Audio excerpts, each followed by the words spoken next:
Dans cette vidéo, je vais analyser avec vous un texte très connu du roman La Princesse de Clèves.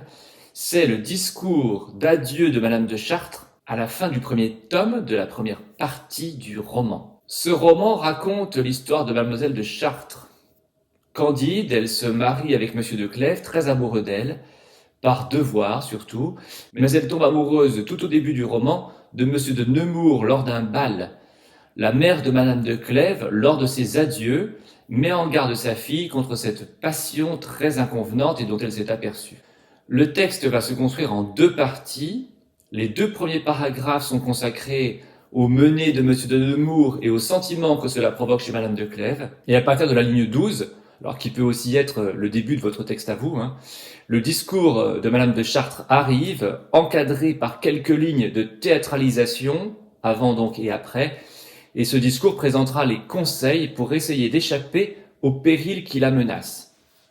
Nous trouvons ainsi dans ce texte le péril, jusqu'à la ligne 12, et puis le remède. La question suivante guidera notre étude. En quoi ce texte donne-t-il une consonance tragique à la princesse de Clèves? Et je commence maintenant l'analyse linéaire du passage, avec tout d'abord les lignes 1 à 8. Dans ce premier paragraphe de commentaire, nous traiterons donc le premier paragraphe du texte, qui raconte les actions de Monsieur de Nemours en les présentant comme un danger implicite, afin d'appuyer ensuite le discours de Madame de Chartres, qui arrive à partir de la ligne 12. L'auteur insiste d'abord sur la duplicité de Monsieur de Nemours. On trouve exprimé à plusieurs reprises dans ces lignes son attachement à Monsieur de Clèves. Monsieur de Nemours, qui avait toujours eu beaucoup d'amitié pour Monsieur de Clèves, n'avait pas cessé de lui en témoigner, ligne 1. C'est ainsi que s'ouvre le texte, avec une cohérence entre les sentiments intérieurs et l'apparence que donne Monsieur de Nemours. Toujours eu beaucoup d'amitié, n'avait pas cessé de lui en témoigner, mais cette correspondance, cette cohérence ne dure pas. On retrouve en effet l'apparence d'amitié pour Monsieur de Clèves, lignes 3 et 4, chercher son mari, le venir prendre pour le mener promener, l'attendre, et elle se trouve à chaque fois démystifiée par l'auteur qui accole des termes explicites de l'apparence et de la duplicité. Trouva le moyen de, ligne 2, en faisant semblant, ligne 3, même à des heures où il savait bien qu'il n'y était pas, ligne 4, et sous prétexte de, ligne 4. Ainsi, si ce premier paragraphe est quand même régulièrement en point de vue interne, puisqu'on y perçoit les sentiments de Monsieur de Nemours, elle n'en paraissait pas moins belle à Monsieur de Nemours, le narrateur prend tout aussi régulièrement de la hauteur pour montrer la duplicité de son personnage. Il ne s'incarne pas complètement dans le personnage auquel le lecteur ne s'identifiera pas. L'intérêt est de montrer l'importance du danger qu'il représente. Toujours pour montrer l'importance du danger, l'auteur prend la peine de présenter les actions de Monsieur de Nemours au cours de 4 étapes construites en gradation. Ligne 1 et 2, c'est l'amitié pour Monsieur de Clèves. Ligne 2 et 3, il parvient à avoir plusieurs fois Madame de Clèves. Ligne 4 à 6, il s'installe dans l'antichambre. Et ligne 7 à 8, il parle même à Madame de Clèves. Dans ce dernier cas, la gradation vient aussi des hyperboles, combien et si répétées 2 fois. Même si en toute chose, l'attitude de Monsieur de Nemours demeure raisonnable, combien il prenait d'intérêt, doux, soumis, cette gradation qui montre un rapprochement progressif et inexorable, insiste bien sur l'importance du danger. Je passe maintenant aux lignes 9 à 11 où l'auteur décrit comment Madame de Clèves réagit aux stratégies de Monsieur de Nemours.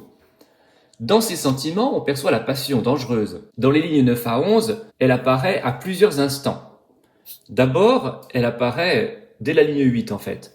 Il la persuadait aisément que ce n'était pas de Madame la Dauphine dont il était amoureux. Cette phrase demande une explication. Dans la page précédente, Madame de Chartres, qui avait déjà repéré les sentiments de sa fille pour Monsieur de Nemours, a tenu un habile discours pour dire du mal de ce dernier, de son caractère volage et d'une prétendue passion pour Madame la Dauphine. Elle se fonde en cela sur des faits bien établis mais qu'elle exagère, et Madame de Clèves en a conçu de la jalousie et s'est écartée de Monsieur de Nemours. Dans la phrase de la ligne 8, on voit la passion dans 2 indices. Le premier est l'adverbe aisément.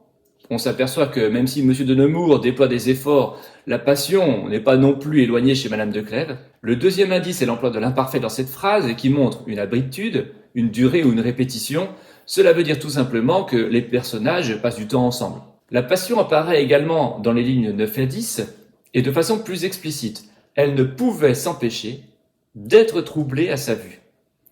On perçoit dans cette citation l'aspect irrépressible du sentiment, dans le verbe principal, ne pouvait s'empêcher. L'auteur fait ici la peinture de la passion, étant donné que le personnage ensuite est passif, être troublé est un verbe à la voix passive, et passion et passif, c'est le même radical. On retrouve enfin la passion avec les mêmes caractéristiques dans la dernière phrase de ce paragraphe. Il s'en fallait de peu qu'elle ne crût le haïr par la douleur que lui donnait cette pensée. Madame de Clèves est ici ballottée entre des sentiments complètement contradictoires, la haine, l'amour, signe qu'elle est complètement perdue. Dans les 2 premiers paragraphes de ce texte, nous assistons donc au mouvement passionnel et parfois contradictoire des 2 personnages. Le danger semble particulièrement présent et puissant.